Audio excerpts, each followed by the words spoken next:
An increasing number of earthquakes under Hawaii's Kilauea volcano preceded the appearance of fissures spewing molten lava in the lower Puna region of the Big Island on May 3.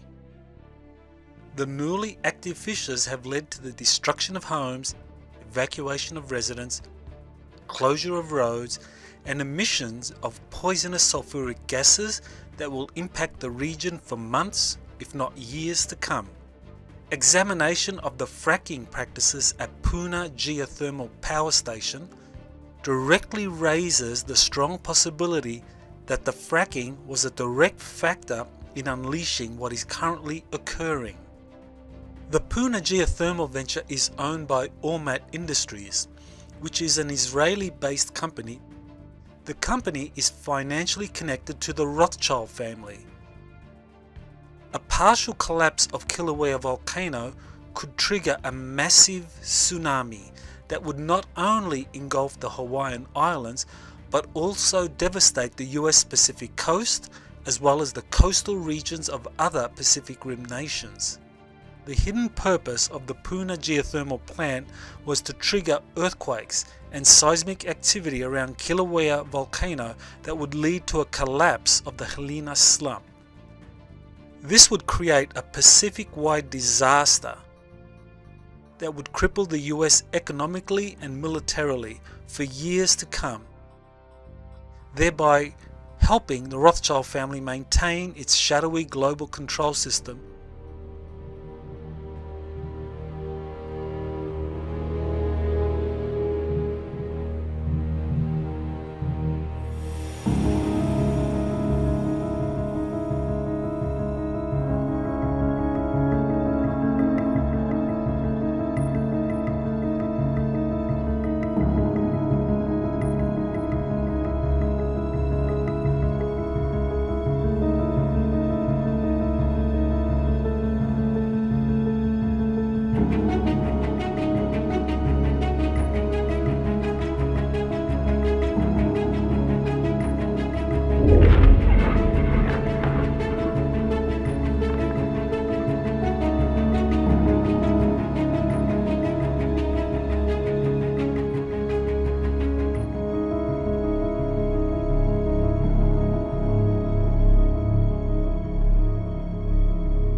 Acabo de regresar de 6 meses en alta mar y encontré tanto plástico que me sorprendió.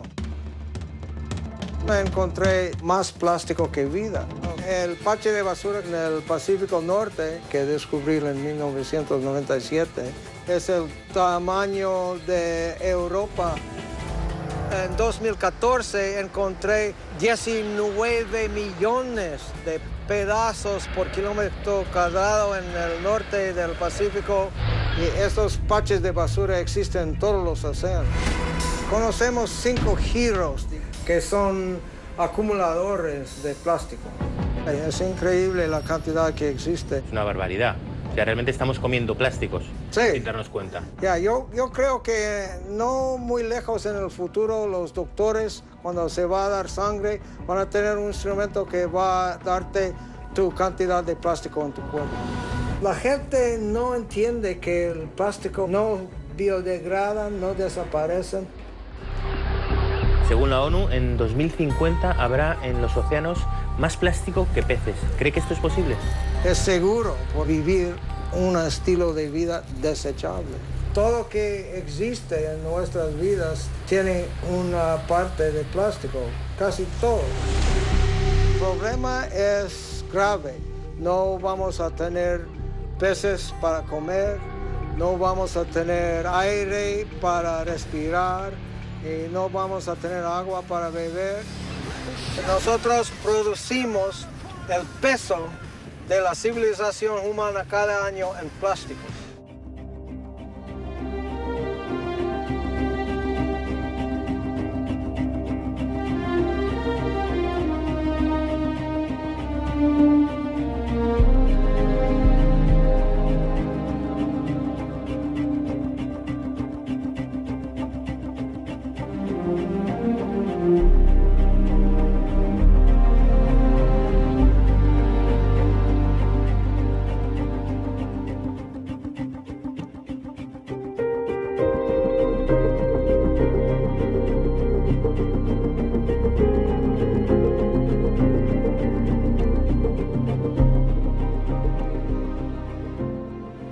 Wir sind dabei, unseren Planeten zu plastifizieren. Es ist schwer, einen Ort zu finden, an dem es kein Plastik gibt. Das ist eine globale Krise, die wir ansprechen müssen. Es kann nicht sein, dass 2 Milliarden Menschen keine vernünftige Abfallentsorgung haben, ohne die wir das Problem der Meeresverschmutzung in naher Zukunft nicht in den Griff kriegen werden.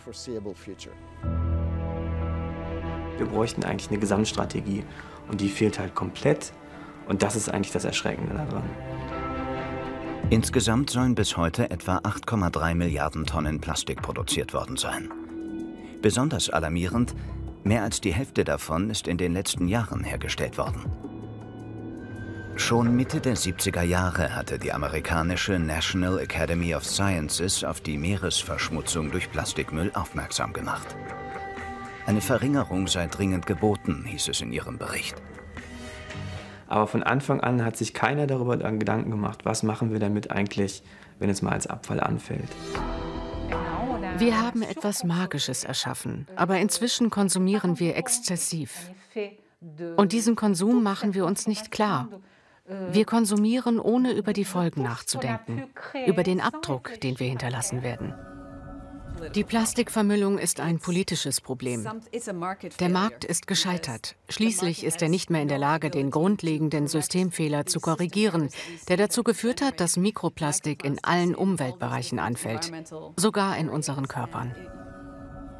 Die Abfallindustrie ist definitiv eine der größten Industrien der Welt. Wir neigen dazu, das nicht so einzuschätzen. Aber in der Realität hat der Export von Müll einen sehr hohen Stellenwert. Von 1950 bis 2015 sind weltweit rund 6,3 Milliarden Tonnen Plastikmüll angefallen. Davon werden etwa 9% wiederverwertet, 12% verbrannt und 79% des weltweit angefallenen Mülls finden sich auf Deponien oder sind einfach so in die Umwelt gelangt. Mehr als die Hälfte des weltweit exportierten Plastikmülls ging bislang nach China, 56%. 87% der Plastikmüllexporte der EU gehen nach China.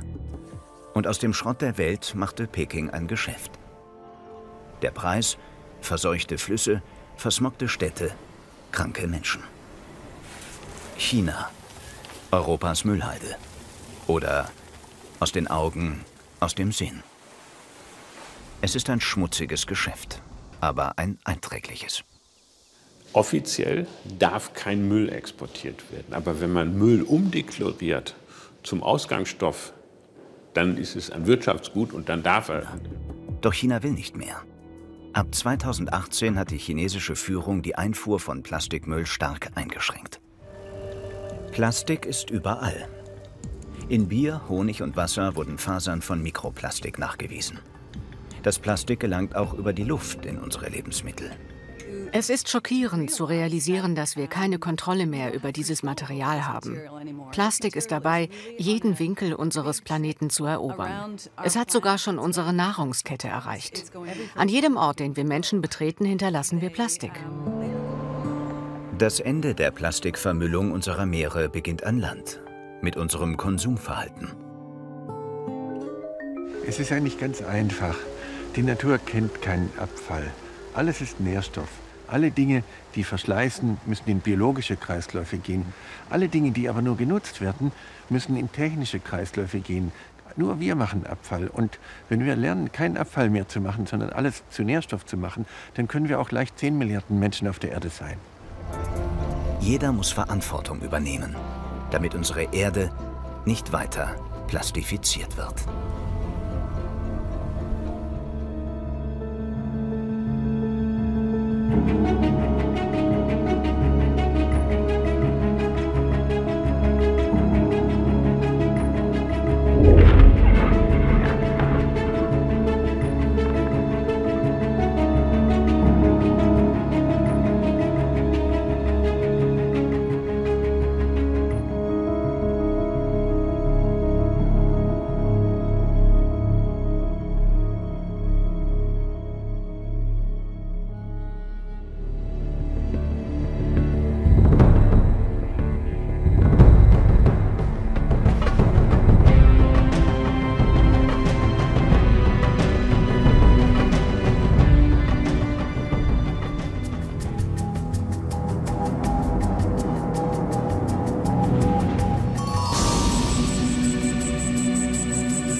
Estos eran los aplausos del gobierno hace solo una semana atrás.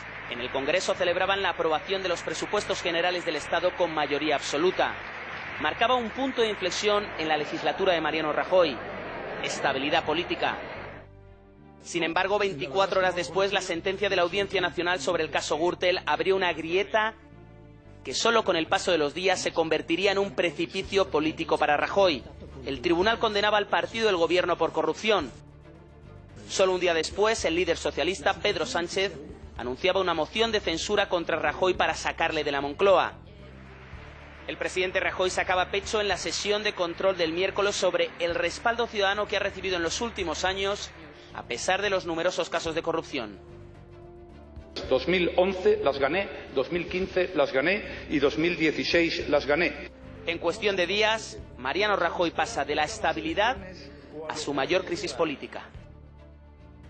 El primer objetivo era echar a Mariano Rajoy de la Moncloa y Pedro Sánchez lo ha conseguido, pero ahora la pregunta es cómo van a gobernar los socialistas, qué tipo de pacto han tenido con los independentistas catalanes y con los nacionalistas vascos.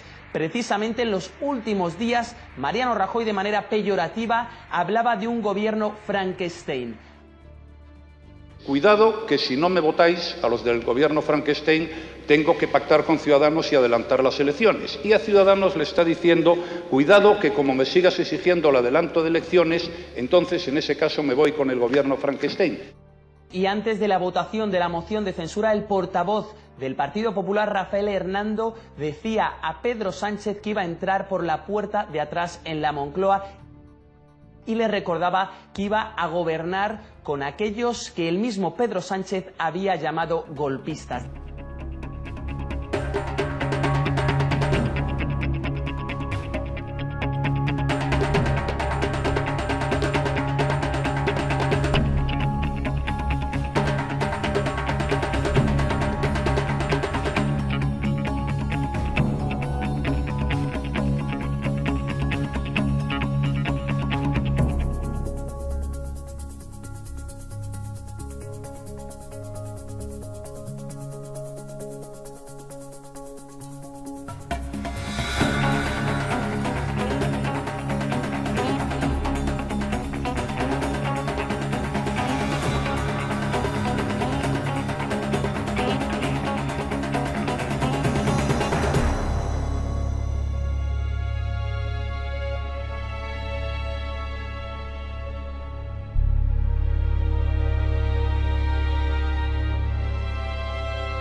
Secretary of State Mike Pompeo declared that the U.S. is imposing, quote, the strongest sanctions in history.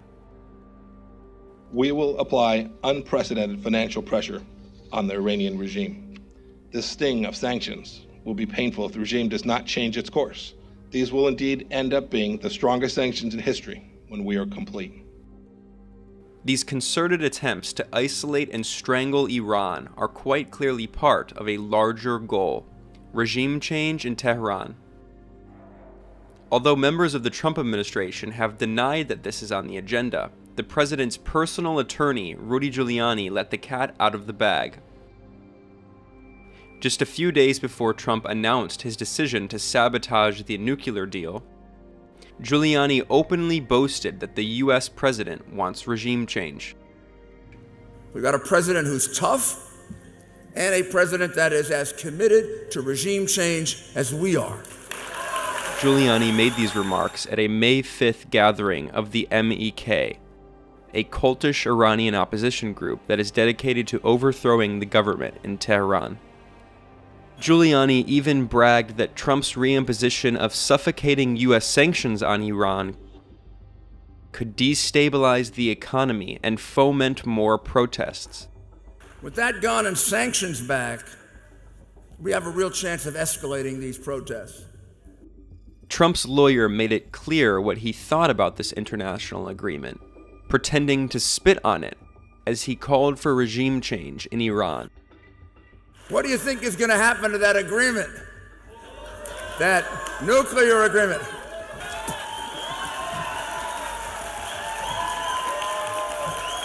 This annual conference is a front for the opposition cult, the Mujahedin-e-Khalq, known by the acronym the MEK. The MEK is a bizarre cult of personality built around the married couple Masoud and Maryam Rajavi. The Islamist opposition group, which is even more authoritarian than the Iranian government, is extremely unpopular inside Iran, but claims to be the official voice of the Iranian opposition in exile. Giuliani referred to Maryam Rajavi as his hero and insisted that the MEK cult should be installed to replace Iran's government. Madam Rajavi is going to lead the movement for reform. We're all going to be in Tehran pretty soon. The MEK has an extremely suspect history and is closely linked to Western governments. The group supported Saddam Hussein in his brutal war against Iran in the 1980s. In which the US helped the Iraqi dictator use chemical weapons against Iranian and Kurdish civilians. The US president's sabotage of the internationally agreed upon Iran nuclear deal, and his personal lawyer's reaffirmed commitment to regime change, show how Donald Trump is hurtling down the path toward yet another catastrophic war.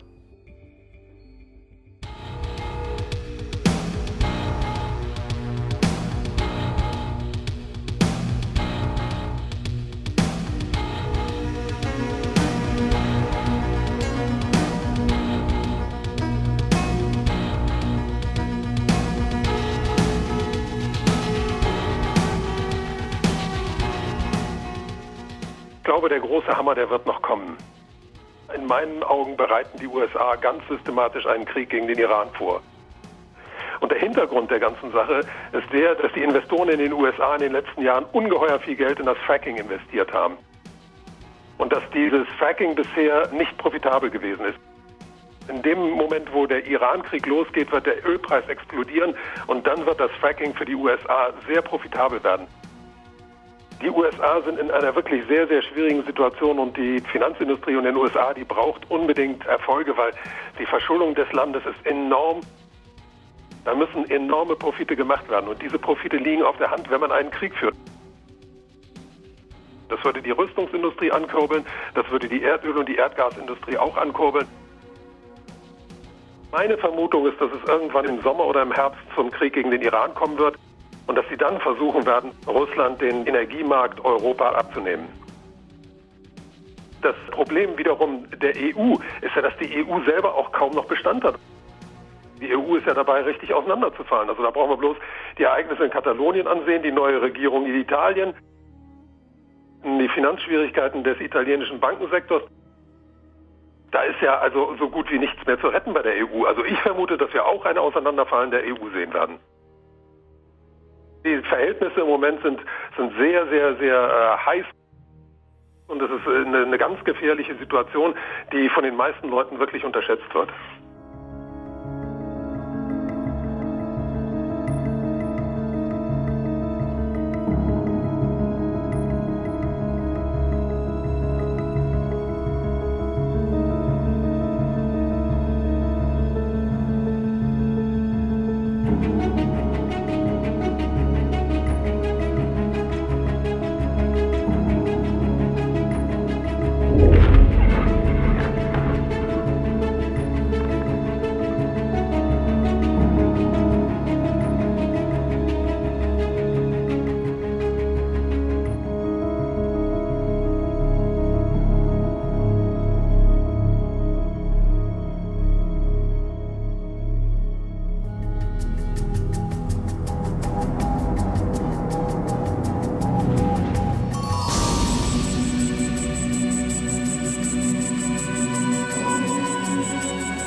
Actually, the United States is losing its cards. The main card was al-Nusra, that was called moderate. But when the scandal started leaking that they are not moderate, they are Al-Qaeda, that was supposed to be fought by United States, they look for another card. This card is the SDF now. The only problem left in Syria is the SDF. We're going to deal with it by two options. The first one, we started now opening doors for negotiations. If not, we're going to resort to liberating those areas by force. We don't have any other options. This is our land, it's our right, and it's our duty to liberate it. And the Americans should leave. Somehow, they're going to leave.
Perhaps the U.S. sees the status quo of seeing North Korea as the ultimate threat as being something beneficial.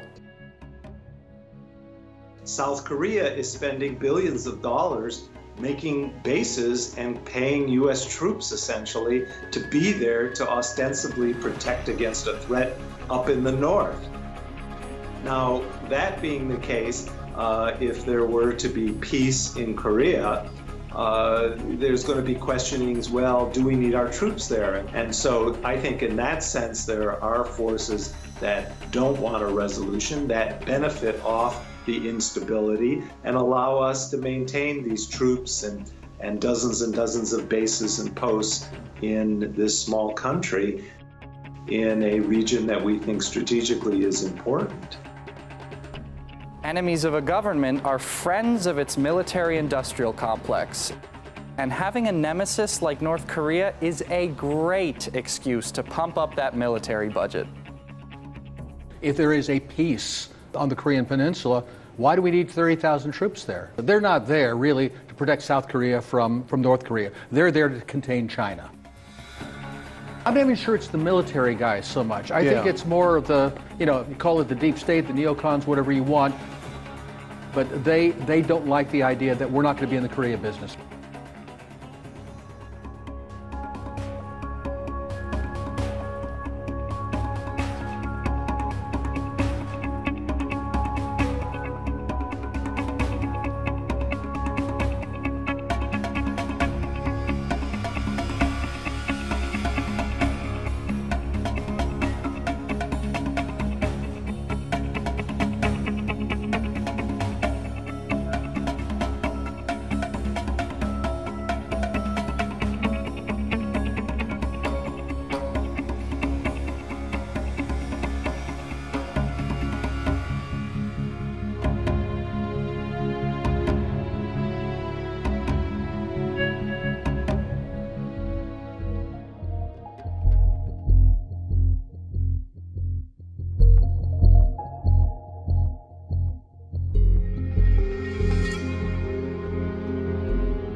Los documentos obtenidos muestran que entre 2015 y 2016, 14 militares estadounidenses de una base militar de alta seguridad compraron, distribuyeron y usaron LSD y otras drogas como cocaína y éxtasis que alteran la mente.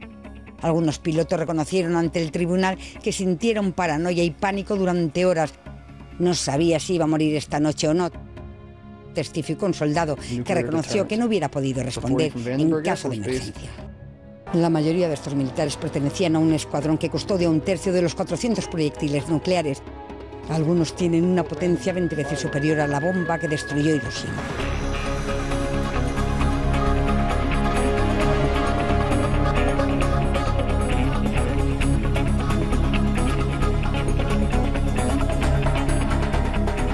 I'm here today following a very busy few weeks in American foreign policy.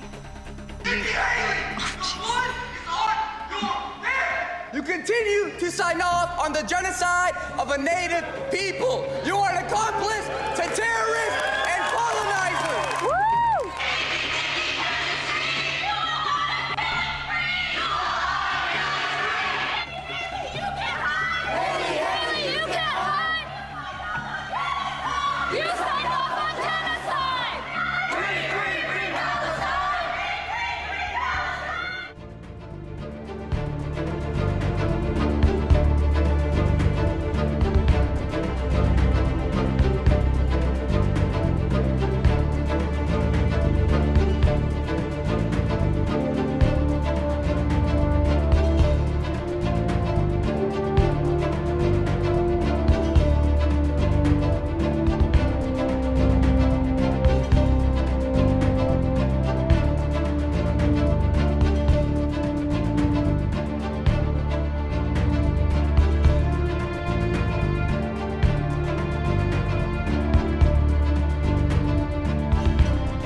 When you're talking about chronic use of any psychiatric drug, you are heading down a road of problematic side effects and addiction.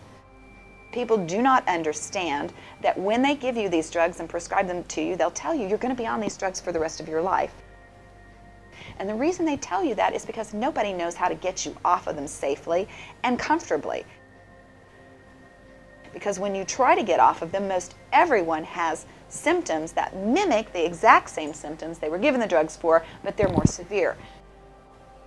So what you're told is, for example, if you have an adverse reaction to antidepressants and you become manic psychotic, well, you know, what we thought that you had was a depressive disorder, but now we realize that this is part of a bipolar depressive spectrum because you've had this event, and therefore we're going to add another drug to your regimen, and you're going to be on these drugs for the rest of your life. And people accept that, and they walk away feeling that they're defective, that there's something wrong with them. And the fact of the matter is, many times, it's their poor dietary habits, it's their lifestyles, it's their psychological issues from childhood or from their marriage, or it's a number of other things, and they haven't even investigated what the real root cause of the problem is.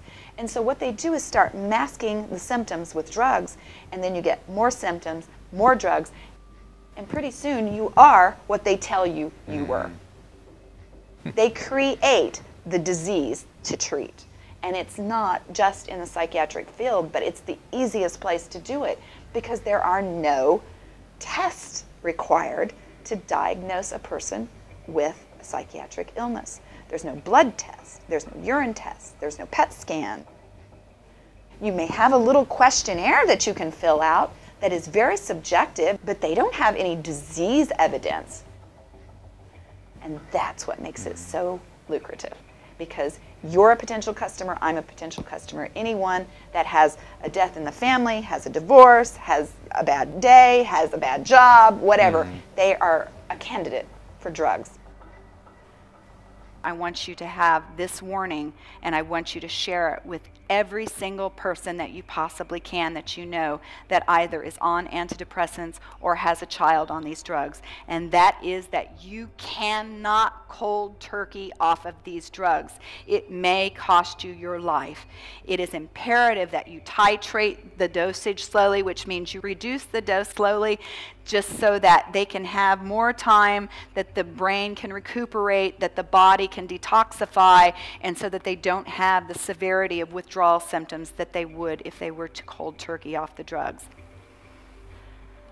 And of course, I always advise people to get medical supervision. It may not be easy to get a psychiatrist to agree to take people off of their drugs. Because first and foremost, psychiatrists, they have a medicalized model, so there's a huge push to keep them prescribing drugs, because if the drugs are proven to be ineffective, what are all the psychiatrists going to do?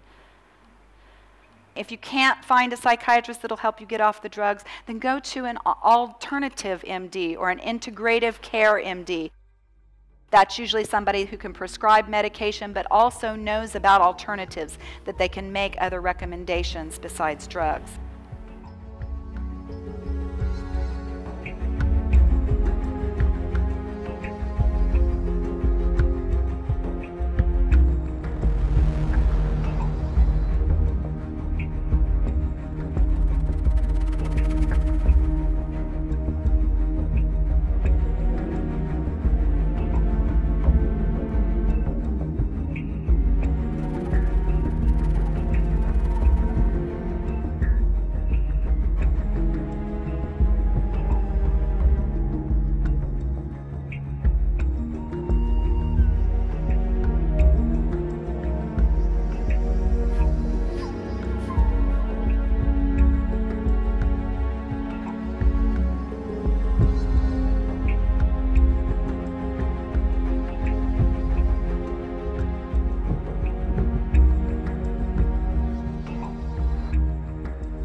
Started a new job, and I was feeling some anxiety, a little depressed.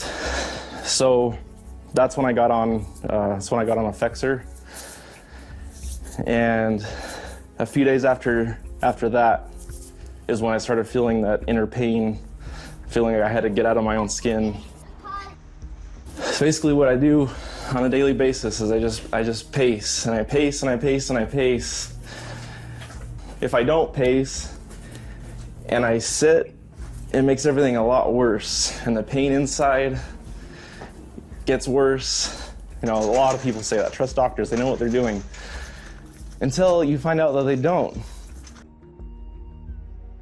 When you're hurt by something, a medication especially, the doctors almost become defensive when you're trying to tell them things like this, and their only answer is to try more drugs and try more drugs and try more drugs.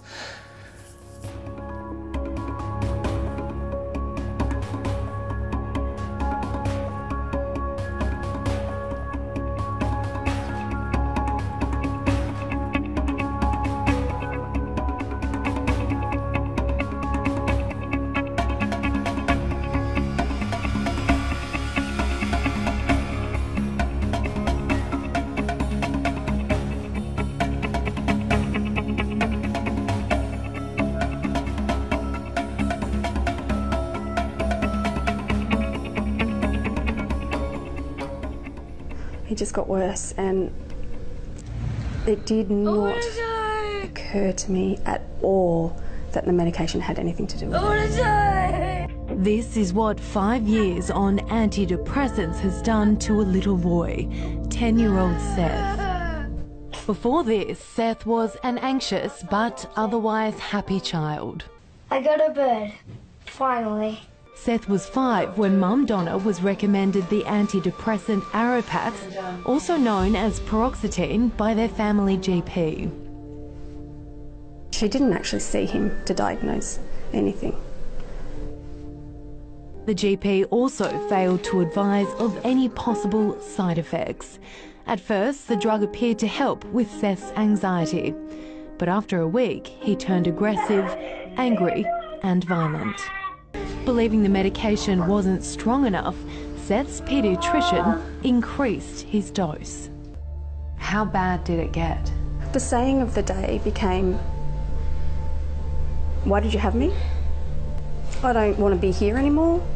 Seth has been in and out of hospital. I trusted the doctors. The doctors trusted the pharmaceutical companies.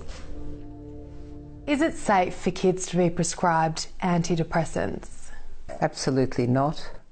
To be approved, the drug has to beat a sugar pill in 2 clinical trials, and they can do 1,000. It's known as legal fraud. The worst and most dangerous side effect is called akathisia, which is a can't-sit-down restlessness associated with thoughts of violence, which turned in on oneself become suicide, or turned out become homicide, even mass homicide. Akathisia is commonly mistaken for psychosis, but there is a big difference. These are substance and medication-induced disorders, which are toxic states. They're toxic states like being drunk is a toxic state. Seth is being weaned off Aropax under professional supervision. I'm so glad that we know now.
Our society has become very confused about psychiatric drugs. We've been told that they fix chemical imbalances, they help people live normal lives. And yet, what has happened in the last 20 years? As a society, are we seeing a reduction of the burden of mental illness in our society? Not at all. We have more people depressed There's been an explosion in bipolar patients. Now we need to ask, what's going on? And why do we keep doing it if it's not working? There's a couple reasons why I think we keep doing it. One is it is a commercial story. So pharmaceutical companies basically tell us a story that these drugs are very effective and you got a chemical imbalance.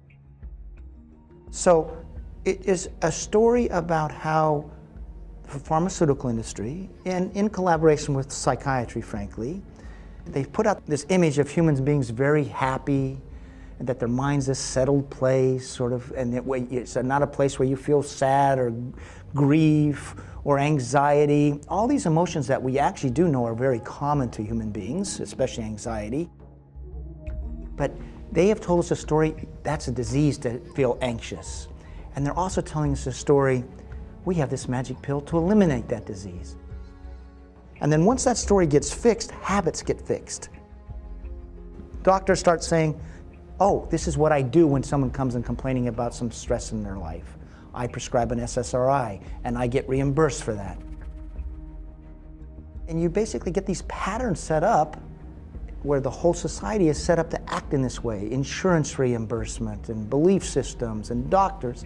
And even when you see bad outcomes, you see more people depressed, you see disability rates rising in our country, it doesn't seem like there's a good mechanism for checking this and for us to say, maybe we should try something different, like diet or exercise. We have made extraordinary wide use of psychiatric drugs, and at all ages. You know, we're putting 5-year-olds, 6-year-olds, youth on these drugs. Now, we have had a lot of high-profile killings in the last 20 years, and there's obviously a lot of cultural factors involved. But there's a pretty strong strain in the literature that these psychiatric drugs can, in fact, stir homicidal ideation, such as SSRIs.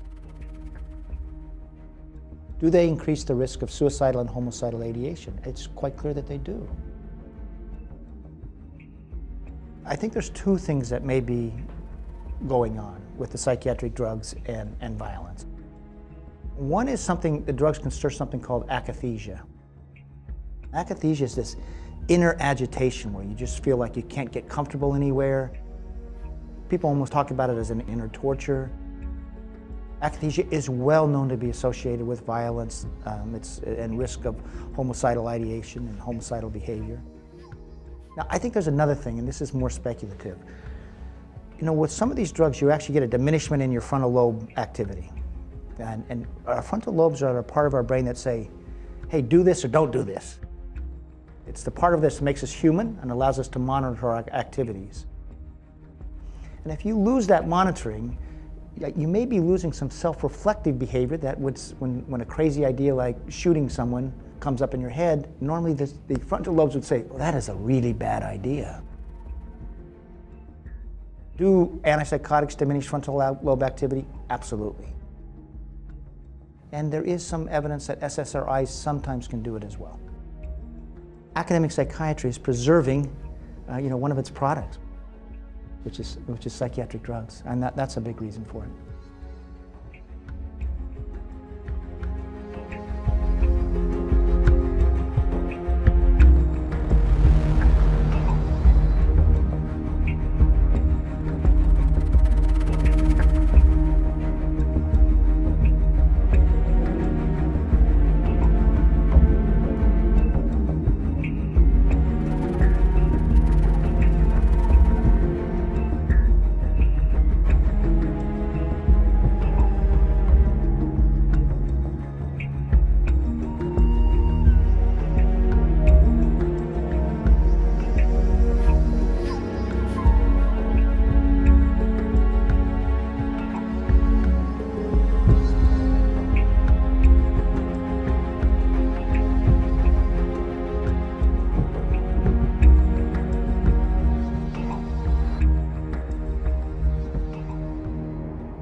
turista grababa imágenes en la playa en Hawái cuando, sin darse cuenta, un objeto, una esfera, pasa frente a la cámara a gran velocidad.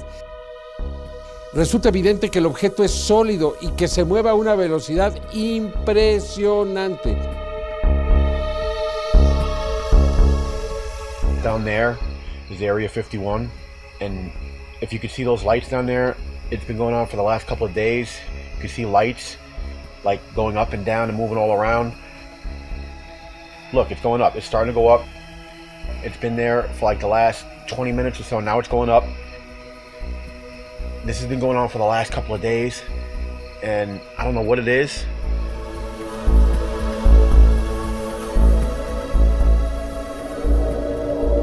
Por medio de los equipos de seguridad ha sido posible detectar objetos que cruzan a una gran velocidad y que difícilmente podríamos ver con nuestros ojos.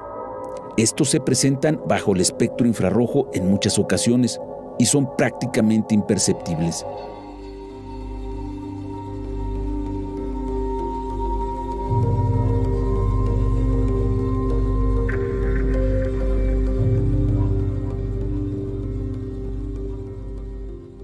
I'm pretty sure that there's somebody that's benefiting from the power or the advantage of maintaining this exclusive little club that they've got, which knows a lot of things that the rest of us don't know.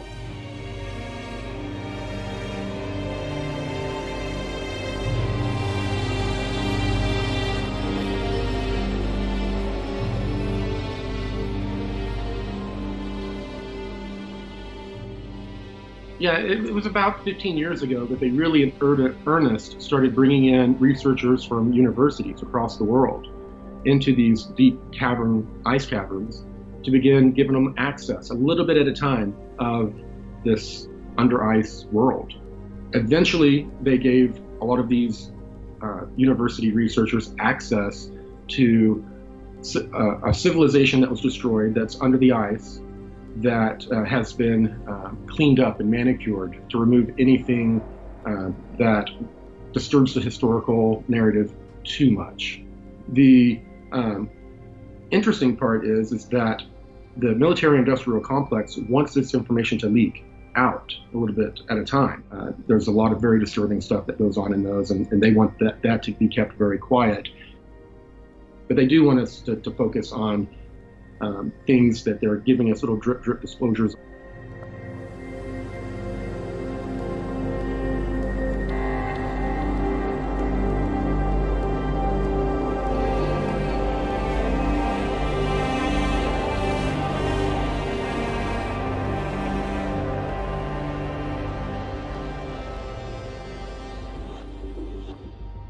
Earth is like the planet of 1,000 galaxies.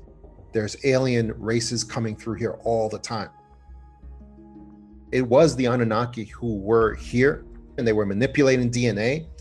They were creating all these hybrid races that were partially human and partially something else. You're talking about even before the recorded history of man. We can see them represented everywhere on the monoliths, the megaliths throughout the Earth, and even on other planets. The thing is, alien abduction and alien visitor phenomena, it's not leveling off. It's only increasing as time goes on. And what's the reason for that? Is because they are desperate to form connection with human beings. We have something that they want very badly. With their technology, they could have had all our gold a long time ago, very easily. What they want is more precious than gold. They want connection to human souls, to human spirit. That's what they want. One thing that abductions and animal mutilations have in common is that they're not really what they're named for. That's another deception by the elite powers in control. Alien abductions of humans are not really abductions, they are harvestings of tissue, of human tissue. That's their real purpose. That's their real agenda of what's going on with these abductions. It's going to be used towards what the Anunnaki were doing in the past, to create these hybrid creatures that are going to help them with their ultimate agenda. There is a standing order that has been out for 60 years to all the nations, which just basically very simply says, do not reveal or allow to be revealed anything real concerning alien visitors, UFOs, or alien visitation in general. That's why you see whenever anything happens that's actually in the paranormal with UFOs or alien visitors that's actually real, you see this mad scramble. They don't have to wait for orders. The cover-up becomes immediate. So this order has been going on. It goes beyond any president, any prime minister, and it's in effect all the time. The flat earth has been pushed in the last couple of years really hard all over the internet. And I can tell you the reason for that.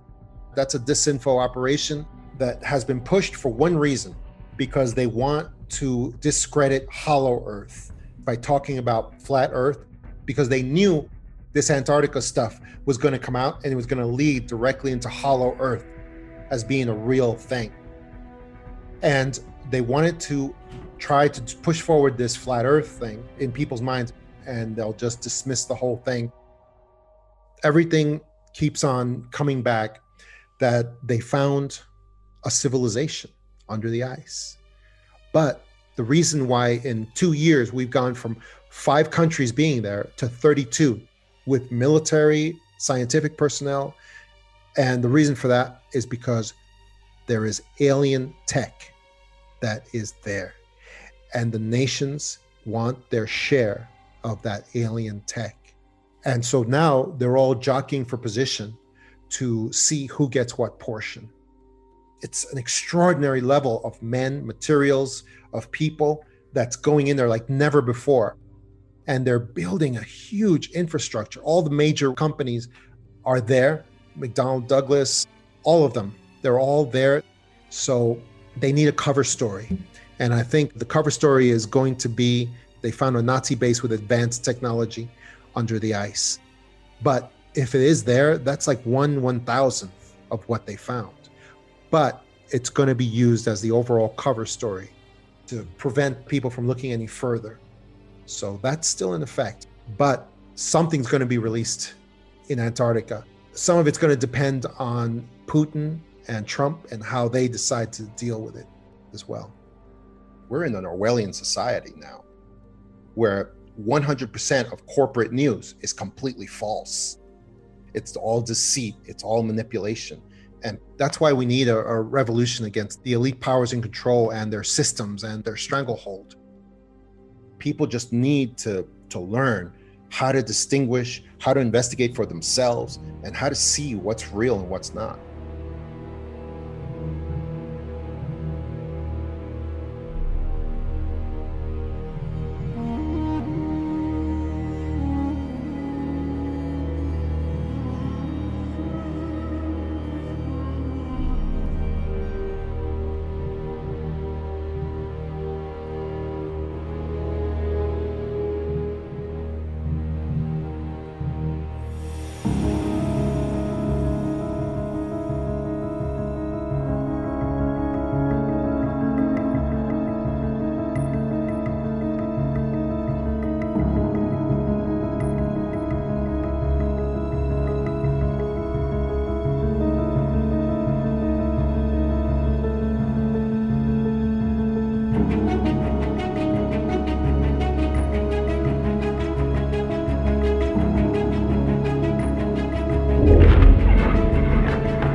There is research to suggest that people who have developed emotional intelligence in adolescence or early adulthood not only succeed in their professions, they live long and stable loving relationships, in addition to having low levels of depression and anxiety.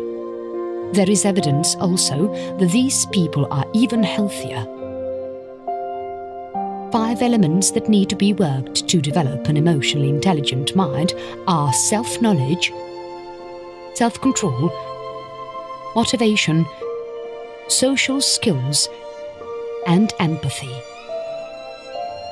Of these items, which may still be unknown, is empathy, which in general is the ability to put yourself in someone else.